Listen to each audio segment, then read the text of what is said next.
अस्सलाम वालेकुम। हर तरह के इलेक्शन में, हर तरह के मुकाबले में, हर तरह की आजमाइश में इमरान खान साहब को फतह मिल रही है। और अब आप देखिए कि इतना अहम इलेक्शन, पूरे पाकिस्तान की नज़रें जिस पर लगी हुई थी, क्योंकि अब कुछ अरसे के बाद ये इलेक्शन हुआ है। ज़मीनी इलेक्शंस में राजनपुर का इलेक्शन बड़ी अहमियत इख्तियार कर गया था, क्योंकि इसमें बड़ा जोर लगाया जा रहा था और इसमें देखना यह था कि जिस तरह से अब हुकूमत में इमरान खान साहब भी नहीं है, यानी पंजाब और खैबर पख्तूनख्वा में भी नहीं है, तो अब पूरी तरह से वफाकी हुकूमत और केयर टेकर सेटअप है। और अब आप देखें कि पूरी रियासती मशीनरी अब भरपूर तरीके से इस्तेमाल हुई इमरान खान साहब तहरीक इंसाफ के खिलाफ। लेकिन इस सब के बावजूद इतने बड़े मार्जिन से जीत मिली है राजनपुर के कौमी असम्बली के इलेक्शन में कि सब हैरान है, क्योंकि इससे पहले यही कैंडिडेट 4000 वोट ले सके थे आज़ाद उम्मीदवार के तौर पर, मोहसिन लगारी साहब। और अब इमरान खान साहब तहरीक इंसाफ की टिकट ली तो 80,000 से ज्यादा वोट लिए। बाकी तमाम लोग मिलकर भी इनके बराबर वोट नहीं ले सके और तकरीबन आप ये कह सकते हैं कि लगभग कोई 60% के करीब वोट ये अकेले ले गए।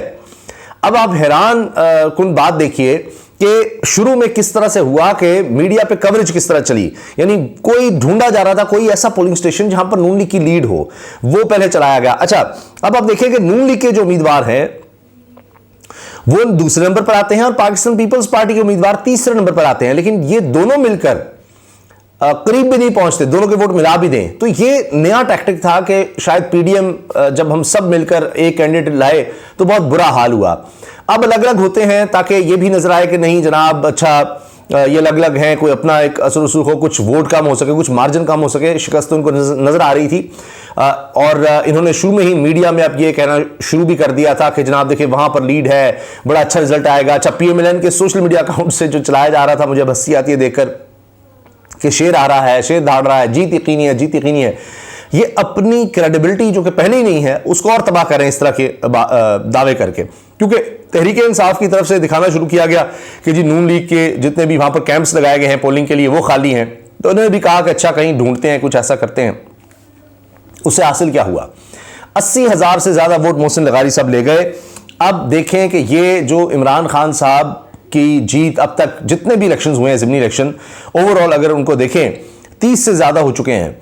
और अब इसको भी अगर मिला दें तो 75% से ज्यादा, 76% अब कह लें आपके इमरान खान साहब जीते हैं जितने भी इलेक्शंस हुए हैं। और यह भी कहा जा रहा है कि जब जनरल इलेक्शन होंगे, क्योंकि ये तो ज़िमनी इलेक्शन है ना, जनरल इलेक्शन में माहौल इससे भी ज्यादा चार्ज होगा, इससे भी ज्यादा इमरान खान साहब के हक में होगा। कोशिश थी टर्नआउट कम हो, लोगों को डराया धमकाया जा रहा था। आखिरी दिन तक इंतजामिया कह रही थी इलेक्शन कमीशन को, जी इलेक्शन हम करवा नहीं सकते, नहीं करवा सकते, नहीं करवा सकते। इलेक्शन कमीशन भी मजबूर हो गया कि आखिर कहां तक हम इनका साथ दें। अब आप ये देखें कि पीर को भी एक बड़ी अहम हेयरिंग है इलेक्शंस के हवाले से, पूरा जोर लगाया जा रहा है, पूरी हुकूमती रियासती मशीनरी का जोर है।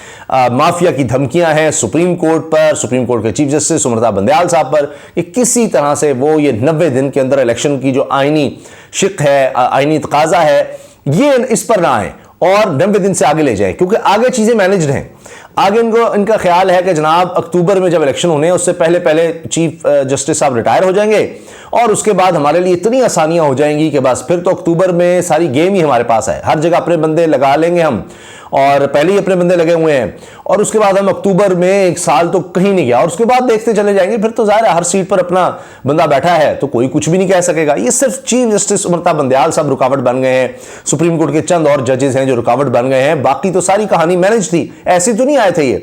आप देखिए ना, एहसन इकबाल साहब ने खुद इतराफ कर लिया, अपनी तरफ से बड़े अक्लमंद बनते हैं, लेकिन देखिए ना जब आप चालाकी दिखाते हैं कहीं ना कहीं पकड़े जाते हैं। अब हुआ ये कि जियो पर जब खुद ये प्रोग्राम किया और जियो के प्रोग्राम में ये बात चली कि जी सवाल किया गया एंकर की तरफ से कि आप हर तरह से इलेक्शन से भाग रहे हैं, सुप्रीम कोर्ट के खिलाफ आप हो गए हैं, किसी तरह से भी डेट नहीं दे रहे, ना वसाइल देना चाहते हैं, ना आप कोई सिक्योरिटी देना चाहते हैं, तो आप भाग रहे हैं। तो इस पर एहसन इकबाल साहब ने फप्ती कसी कि हमने तो ट्रैप बिछाया था और हमने ट्रैप बिछाया था और इमरान खान उसमें हमारे काबू आ गया है। अब आप ये देखें कि जब ये बात करेंगे तो इसका मतलब ये है कि ये एडमिट कर रहे हैं, मान रहे हैं कि इनका कभी भी इलेक्शन करवाने का कोई इरादा ही नहीं था। ये सब बात की जी हालात ऐसे हो गए, नहीं नहीं नहीं, ये उस वक्त भी जब इमरान खान ने असम्बलियां तहलील की थी उस वक्त ही इनका था कि जी हमने इलेक्शंस किसी सूरत नहीं होने देने। तो ये जो अब बहाने बनाए जा रहे हैं ये सब गलत है। अच्छा, दूसरा एतराफ़ आप देखिए कि राणा सनाउल्लाह क्या कहते हैं, प्रेस कॉन्फ्रेंस में कह रहे हैं कि हमने फलां जेल में भेजा, फलां जेल में भेजा, हमने जेलों में भेजा है, हमने कोई इनको बेगार कैंपों में भेज दिया, हमने ये नहीं कर दिया, वो नहीं कर दिया, हम तो इनको जेलों में भेज रहे हैं, हमने यहाँ से उठाया वहाँ किया। यानी विफाकी हुकूमत का वज़ीर दाखिला एडमिट कर रहा है कि ये सब उनके कहने पर हो रहा है, कोई निगरान सेटअप नहीं है। 18वीं तरमीम में पुलिस जो है वो सूबे के अंदर आती है, लेकिन यहां नहीं, कोई इलेक्शन कमीशन के इख्तियारात नहीं है यहां पर। आप देखिए विफाकी वज़ीर दाखिला कह रहा है राणा सनाउल्लाह कि हम कर रहे हैं गिरफ्तारियां, हम जहां चाह रहे हैं भेज रहे हैं, सारा हुक्म तो हमारा चल रहा है। खुद राणा सनाउल्लाह एडमिट कर रहा है कि कोई किसी की नहीं चल रही, ये सब फैसले हम कर रहे हैं। तो इससे आप अंदाजा लगाइए कि ये इतराफ़ है कि ये पॉलिटिकल विक्टिमाइजेशन की जा रही है, कोई यहाँ निगरान सेटअप नहीं है, कोई इख्तियारात और ये वो सब ये खेल खेला जा रहा है। और उसके बावजूद इतनी इबरतनाक शिकस्त आप देखिए।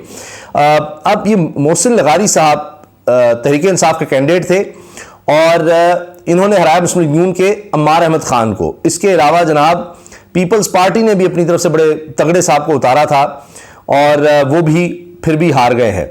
और वो जनाब गोरचानी साहब, तो उनको भी कोई ख़ास वोट नहीं मिल सके। तो इससे आप अंदाज़ा लगाइए कि लोगों का कितना ज़्यादा रिएक्शन नज़र आया और इसमें टर्न आउट भी बड़ा ज़बरदस्त रहा है, टर्न आउट भी बड़ा अच्छा रहा है।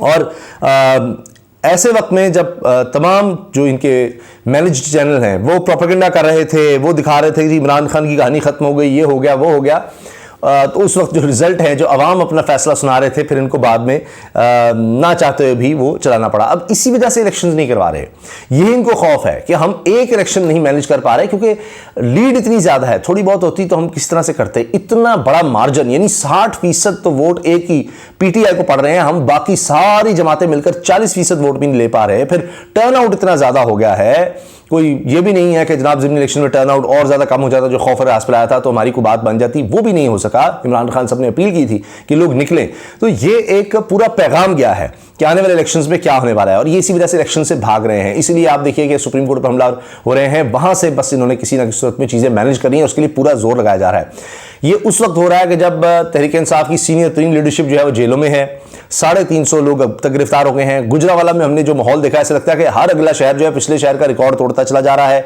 लाहौर से जो चीज़ शुरू हुई, पेशावर में हमने देखा, उसको रावलपिंडी में देखा, मुल्तान में देखा, अब गुजरावाला में आप देखें कि लोग खुद जितनी बसें थी उन्होंने प्रिजन वैन थी वो सब भर दी।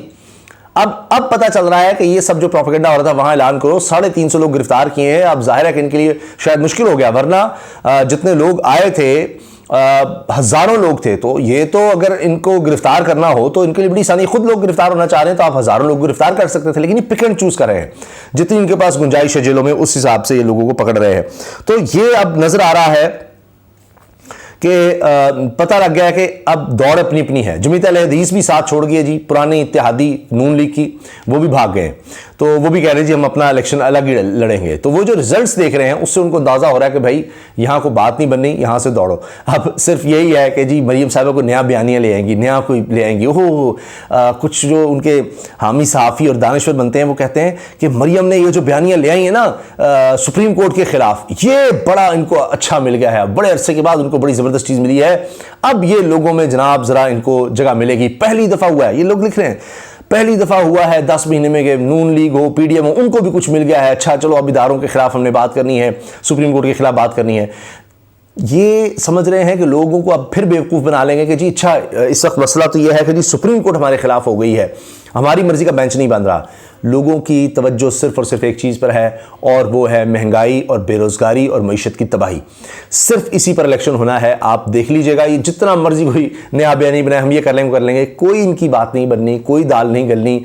अगर इनको 1% भी होता कि इलेक्शन में हमारा कोई चांस है तो इस हद तक ना जाते कि सुप्रीम कोर्ट पर इस तरह हमले कर रहे हैं। इन्होंने अब सर धड़ की बाजी लगा देनी है। ये कुछ भी हो जाए, ये कुछ भी हो जाए, आखिरी हद तक जाएंगे कि इलेक्शन से हमने भागना है, इमरान खान साहब को गिरफ्तार भी करना है, नाहल भी करना है। लेकिन उसके बावजूद इनको लग रहा है कि बड़ी मुश्किल होगी, इसलिए उधर तेजी ला रहे हैं ये कि जी इमरान खान को वो प्लान पूरा है गिरफ्तारी का, नाहली का, लेकिन जो लोगों का रद्द-ए-अमल आ रहा है उससे ये खौफ में मुब्तला है और इलेक्शन से भाग रहे हैं। लेकिन मेरे ख्याल में ज़्यादा अरसा नहीं भाग सकेंगे, क्योंकि मुझे लगता है कि सुप्रीम कोर्ट और ख़ास तौर पर चीफ जस्टिस उमरता बंदयाल साहब, और मैंने उनको देखा है जब ज़माना तालिब इल्मी में पंजाब यूनिवर्सिटी में जब मैं पढ़ा करता था तो वो हमें लेक्चर भी देने आया करते थे। तो उस दौर से मैंने देखा है, जो उनके साथ इंटरेक्शन हुआ, तो वो जिस तरह के आदमी हैं, मैं समझता हूँ नज़रिया ज़रूरत को दोबारा ज़िंदा नहीं होने देंगे। वो ये लेगेसी, ये दाग अपने साथ कभी नहीं लेकर जाना चाहेंगे अपनी रिटायरमेंट पे।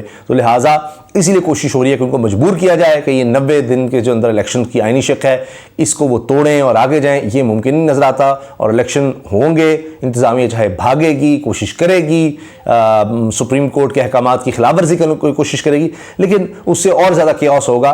तो अब ये ज़्यादा अरसा नहीं भाग सकते, और अब आप देख लीजिए इसलिए हमले कर रहे हैं, और वो हमले भी नाकाम हो रहे हैं। इनको ये शिकस्त नज़र आ रही है। अभी आपने लाहौर हाईकोर्ट बार के इलेक्शंस में देख लिया, वहाँ पर शिकस्त। तो अभी तो अगला हफ्ता जो है, जिस तरह से हेयरिंग होनी है, मुझे नज़र आ रहा है कि हर हेयरिंग पर ये हमले तेज़ करेंगे, लेकिन इवेंचुअली इनको शिकस्त का सामना करना है, इलेक्शंस में जाना पड़ेगा, क्योंकि मुल्क की मईशत भी अब इस चीज़ का तकाजा कर रही है कि वाहिद हल इलेक्शंस है। अल्लाह हाफिज़।